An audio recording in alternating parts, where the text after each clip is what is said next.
वडोदरा शहर वैसे तो संस्कारी नगरी और यहाँ हमेशा लोग वेल कल्चर्ड माने जाते हैं, लेकिन उन्हीं संस्कारी नगरी के लोगों को जब गंदगी में रहने की नौबत आती है तो क्या होता है, ये भायली इलाके में बखूबी सामने आता है। पिछले कई दिनों से वीएनएम टीवी पर हम भायली कांस का मुद्दा उठा रहे हैं, जहां आसपास के बिल्डर धड़ल्ले से बरसाती कांस में ड्रेनेज का पानी छोड़ते हैं और हमने इस मुद्दे वडोदरा महानगर पालिका का ध्यानाकर्षण भी कराया है, लेकिन उसके बावजूद आप देख सकते हैं कि अभी भी बरसाती कांस में ड्रेनेज का पानी छोड़े जाना धड़ल्ले से जारी है। इस मामले स्थायी समिति के अध्यक्ष डॉक्टर शीतल मिस्त्री का भी ध्यानाकर्षण कराया गया था और उन्होंने कहा था कि वो बिल्डरों से ये पानी बंद करवाएंगे, लेकिन अभी भी 1 वीक जितना समय हो गया है, लेकिन ये कांस ड्रेनेज के पानी से भरपूर दिखाई पड़ रही है। वीएनएम टीवी पर भायली की खुली कांस का मुद्दा हम लगातार उठा रहे हैं। बरसाती कांस है और अभी बरसात का मौसम नहीं है, फिर भी उसमें पानी होता है क्योंकि कहीं ना कहीं ड्रेनेज का पानी मिक्स होता है। ऐसे में इस पूरी सड़क पर काफ़ी सारे डेवलपर्स नई नई बिल्डिंग्स बना रहे हैं और वो इस पर क्या कदम उठा रहे हैं वो जानना भी ज़रूरी है। मेरे साथ सोपान, यहाँ जो एक प्रोजेक्ट चल रहा है उसके ओनर जीत पटेल हैं। जीत भाई, आप क्या कोशिश कर रहे हैं, क्योंकि ये कांस खुली है, उसे ढकाने के लिए कॉरपोरेशन में आपने कोई शिकायत की है या उनका ध्यानाकर्षण कराया है? कॉरपोरेशन में मैडम हमने 2-3 बार वर्बली भी बात किया हुआ है, अलग अलग लेवल पे हमने प्रेजेंटेशन भी दिया हुआ है कि इसको पैक करना चाहिए। इवन हमने कॉरपोरेशन के पास से कोटेशन लाइक जो परमिशन रहता है उनका, ये प्राइवेट बेस पे हम अगर कवर कर सकते हैं तो उसका भी हमने ट्राई किया हुआ है। तो मतलब पर्सनली भी इसे कवर अप करने की कोई परमिशन आपको नहीं मिल रही है? लाइक वी हैव अप्रोच, हमने चालू किया है अप्रोच करना, ठीक है। ऑलरेडी 2-3 एप्लीकेशन आगे का दोनों का बिल्डर का पड़ा हुआ है, लेकिन पास नहीं हुआ अभी तक।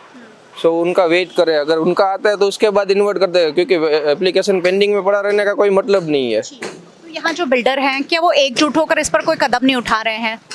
हम एक साथ होकर ट्राई तो कर रहे हैं, ठीक है, लेकिन अभी ऐसा कमिटमेंट आ रहा है कि आगे से बंद होना चालू है, ठीक है। फंड आने के बाद वो सालों से चालू है, मैं वही बता रहा हूँ ना। तो दूसरा तो हमारे पास ऐसा है नहीं कि चलो हम इसको मुद्दा लेके चले जाए, और हमारे इधर क्या है 3-4 बिल्डर है, ठीक है, तो हम उसका ट्राई कर रहे हैं, लेकिन फाइनलाइजेशन नहीं हो रहा है। इस मुद्दे को हम वडोदरा महानगर पालिका समक्ष भी ले जा चुके हैं। स्थायी समिति के अध्यक्ष डॉक्टर शीतल मिस्त्री ने खुद कहा था कि ड्रेनेज का पानी जो छोड़ा जाता है उसे बंद करवाया जाएगा, जल्द से जल्द कांस को ढकने का काम भी जो जारी है उसे तेजी दी जाएगी। लेकिन ये तेजी कब दी जाएगी और ये मसला कब सुलझेगा, उस पर एक बड़ा सवाल या निशान है, क्योंकि हजारों परिवार यहाँ रहते हैं और हजारों लोगों की जान के साथ सीधे सीधा खिलवाड़ हो रहा है। ऐसे में इस कांस को जल्द से जल्द ढकना हर एक के स्वास्थ्य हित में है।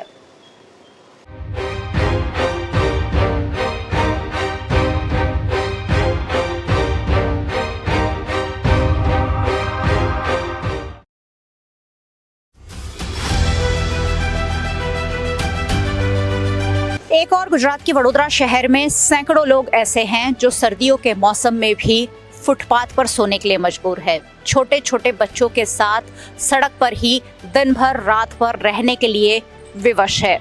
और वडोदरा शहर का दूसरा पहलू, जहां वडोदरा शहर में सरकारी आवास योजनाओं के नाम पर जगह जगह हजारों ऐसे मकान खड़े कर दिए गए हैं जो सालों से बन रहे हैं, लेकिन अब तक बनकर तैयार ही नहीं हुए हैं।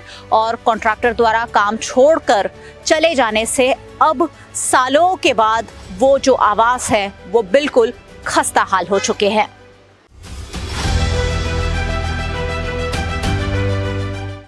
कहानी शुरू होती है 2013 से, आज से 10 साल पहले, जब सबसे पहले एमवी ओमनी को कमला नगर के पास पंडित दीनदयाल उपाध्याय ऑडिटोरियम जहां बना है उसके बगल में ही ये प्लॉट दिया गया और काम शुरू किया गया। काम थोड़ा सा करने के बाद एमवी ओमनी ने ये काम छोड़ दिया। 5 साल पहले फिर एक बार ये काम गुरु कृपा को दिया गया। देश के प्रधानमंत्री नरेंद्र मोदी हर गरीब को घर देने का वादा कर रहे हैं, इसी नाम पर वोट मांगे जा रहे हैं, लेकिन गुजरात के वडोदरा शहर में उल्टी ही गंगा बह रही है। यहाँ जगह भी फाइनल हो गई है, यहाँ से आवास भी बन गए हैं, लाखों करोड़ों रुपए कॉन्ट्रैक्टर की जेब में जमा भी हो गए हैं, और उसके बावजूद क्या वजह है ये तो कॉरपोरेशन के अधिकारियों से हम पूछेंगे। लेकिन हकीकत ये कि 1972 बीएसयूपी के आवास बनकर तैयार है, लेकिन अब क्योंकि सालों हो गए हैं खस्ता हाल हो चले हैं। चलिए आपको उसकी झलक भी दिखाती हूँ कि किस कदर खस्ता स्थिति में आवास पहुंच गए हैं, जो अब किसी के रहने के लायक बिल्कुल नहीं बचे हैं।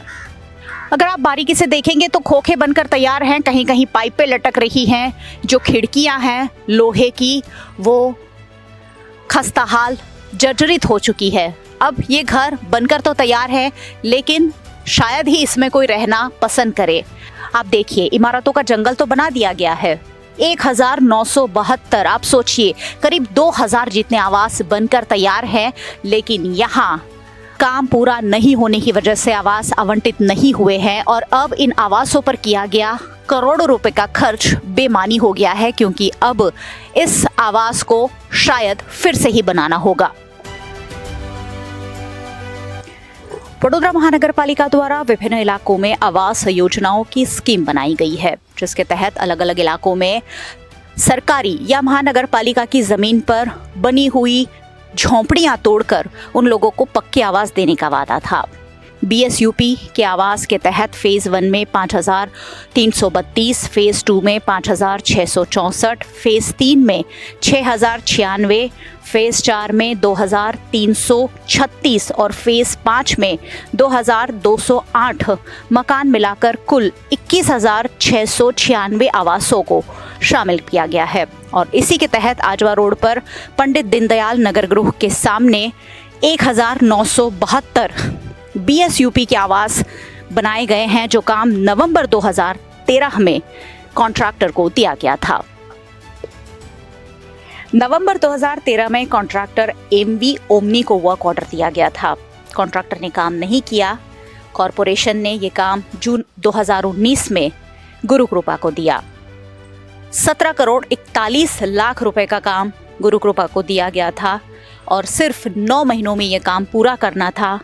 लेकिन 2013 से 2023 और आवासों की स्थिति तो आप देख ही रहे हैं।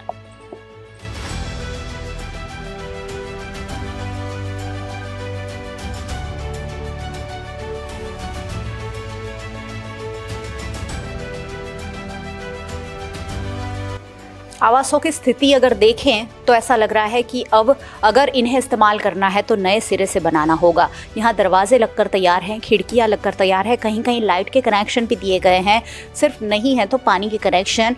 लेकिन यहाँ काम अधूरा होने की वजह से अब ये आवास किसी के काम नहीं आ सकते हैं। अगर आप अंदर देखिए तो देखिए टाइल्स लगकर तैयार हैं, लेकिन कॉन्ट्रैक्टर ने किस कदर काम किया है कि उसके ऊपर ही सीमेंट जमा दिया है और टाइल्स भी लगकर बेकार हो गए हैं। यहाँ एंगल पड़े हैं। यहाँ की खिड़कियों की स्थिति ज़रूर दिखाएंगे। लोहे की खिड़कियाँ लगाई गई हैं, लेकिन अब क्योंकि सालों बीत जाने के चलते उस पर जंग लग गया है और अब ये किसी काम की नहीं है।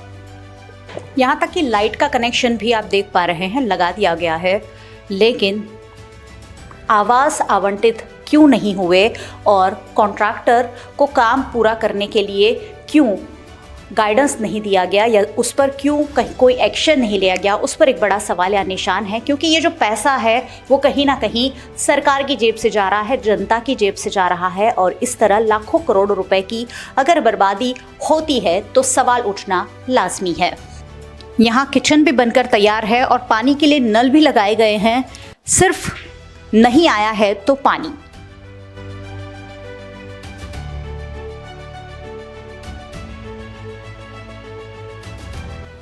दस सालों से इन आवास की हालत इस कदर अब खस्ता हो गई है कि यहाँ घनी झाड़ियाँ निकल आई है, जिसमें कई सूअर और कुत्ते उन्होंने अपना डेरा जमा रखा है। ताज्जुब की बात यह है कि पंडित दीनदयाल उपाध्याय ऑडिटोरियम वहीं वडोदरा महानगर पालिका के सारे कार्यक्रम होते हैं। मुख्यमंत्री आते हैं वहीं आते हैं, गृह मंत्री आते हैं वहीं आते हैं, सारे सरकारी कार्यक्रम वहीं होते हैं और सारे सरकारी अधिकारी और जनप्रतिनिधि यहाँ बार बार आते हैं। फिर भी इस पर किसी का ध्यान क्यों नहीं जा रहा है? इस पर जो भी डिस्प्यूट है वो क्यों नहीं सॉल्व हो रहे हैं? और इस कदर बनाई हुई इमारतें जो जंगल के जैसे अब खड़ी हैं, उनका कोई इस्तेमाल आखिरकार क्यों नहीं हो रहा है? सवाल कई सारे हैं जिनका जवाब वडोदरा महानगर पालिका से पाने की कोशिश हम जरूर करेंगे।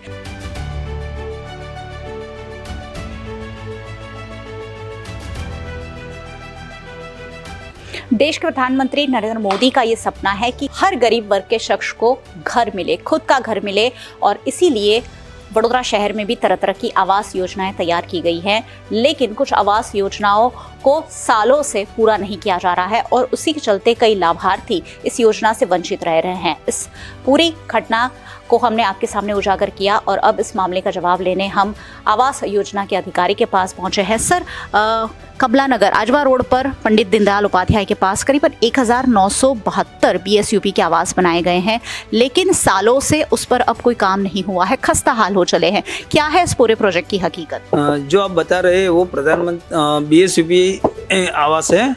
वो सबसे पहले एक एमवी ओमनी करके कॉन्ट्रैक्टर था, वो काम कर रहे थे। उनको 2013 में वर्क ऑर्डर दिया गया था। उसके बाद में उनका कुछ प्रॉब्लम हुआ तो उनका रिस्क एंड कॉस्ट पे हमने फिर से, उनका काम बंद हो गया था तो फिर से रिस्क एंड कॉस्ट पे हमने पुनः 2019 में और एक अलग पार्टी को काम करके काम करवाया, जो अभी उसके फिनिशिंग स्टेज पर है। और अभी जो काम बाकी है वो लाभार्थी स्टेज के बाकी है, जैसे कि नल लगाना, कांच लगाना, रोड है। जैसे वो लाभार्थी वगैरह सब आ जाता है तो उनको फिनिश करके हम दे सकते हैं। वही फाइनल काम बाकी है अभी और वही चल रहा है अभी। तो वो अभी 3-4 महीने में वो भी ख़त्म हो जाएगा और लाभार्थी भी नक्की कर लिए हमने। तो लाभार्थी का दरखास्त भी हमने मंजूर करवा लिया है। उसके हिसाब से उनको सर्वे करके हम लाभार्थी भी नक्की करके उनको दे रहे हैं अभी। ये काम आप कह रहे हैं 3-4 महीने में खत्म हो जाएगा, तो 3-4 महीने में उस मकान की जो स्थिति है उसे भी ठीक करनी पड़ेगी, क्योंकि वहाँ सब खराब हो चुका है सर। नहीं, खराब होने को आपने जो देखा उसमें क्या है, पानी का नल नहीं है, ग्लास नहीं है वगैरह, वही फिनिशिंग का काम है। तो फिनिशिंग के बिना तो आपको ऐसा ही लगेगा, लेकिन जब फिनिशिंग होगा तो फाइनल टचअप होगा तो उसमें मकान पहले जैसे ही हो जाएंगे, नए जैसे। वडोदरा शहर में आजवा रोड पर ये आवास योजना बनकर तैयार है और अधिकारी का कहना है कि जल्द से जल्द इसे लाभार्थी तक पहुंचाने की कोशिश की जाएगी ताकि हर एक तबके के लोगों को घर मिल सके।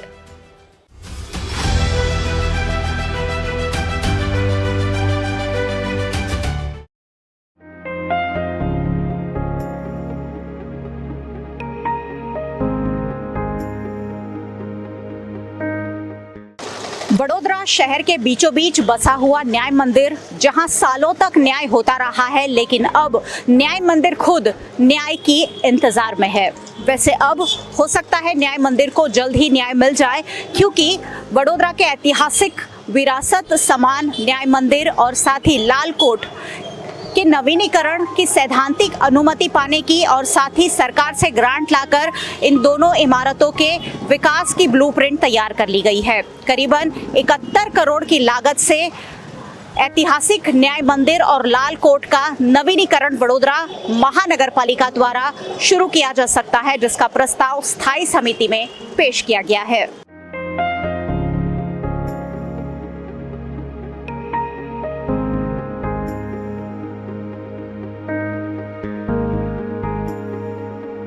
न्याय मंदिर और लालकोट के नवीनीकरण का कॉरपोरेशन का जो आयोजन है उसके लिए हेरिटेज कंसल्टेंट की नियुक्ति भी कर दी गई है। न्याय मंदिर के नवीनीकरण का प्राथमिक अंदाज फेज 1 में 29.70 करोड़, फेज 2 में 19.80 करोड़, फेज 3 में 21.60 करोड़ मिलकर करीबन 71 करोड़ 10 लाख रुपए का प्राथमिक खर्च का अंदाज लगाया गया है।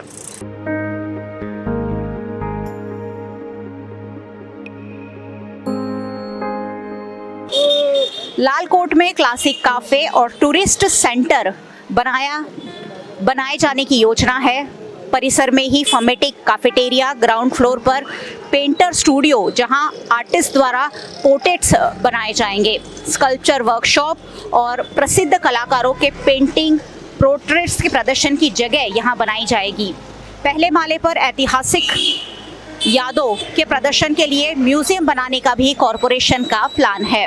वहीं दूसरे मंजिल पर वडोदरा के ऐतिहासिक विरासत को उजागर करने के लिए वडोदरा के प्रतिष्ठित महानुभाव जैसे कि महर्षि अरबिंदो, डॉक्टर बाबा साहेब आम्बेडकर, पेंटर राजा रवि वर्मा समेत कई लोगों की यादों को शामिल किया जाएगा।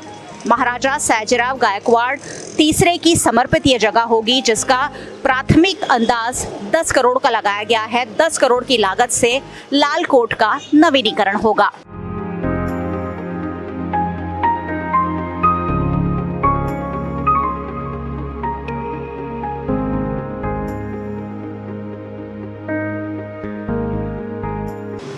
वडोदरा के इतिहासकार, वडोदरा के नागरिक और खुद वडोदरा के जनप्रतिनिधि पिछले कई सालों से इस मुद्दे को उठा रहे हैं कि जब से न्याय मंदिर कोर्ट को शिफ्ट किया गया है तब से इसे किसी ऐसी चीज़ों के लिए इस्तेमाल किया जाए जो वडोदरा के लिए हमेशा यूज़फुल तो हो, यादगार भी बन जाए, वडोदरा की कला, वडोदरा की संस्कृति और वडोदरा की विरासत को संजो सके। वडोदरा कॉरपोरेशन पिछले कई साल से इस प्रोजेक्ट पर कार्यरत है, लेकिन अब हो सकता है लोकसभा चुनाव से पहले वडोदरा शहर को न्याय मंदिर और लाल कोट का इस्तेमाल किए जाने वाले प्रोजेक्ट की भेंट मिल जाए। इसकी पूरी ब्लूप्रिंट तैयार कर ली गई है और आने वाले कुछ ही महीनों में काम शुरू कर न्याय मंदिर और लाल कोट को एक नया स्वरूप दिया जा सकता है। सहयोगी भरत राजपूत के साथ मयूरिका, वीएनएम टीवी के लिए।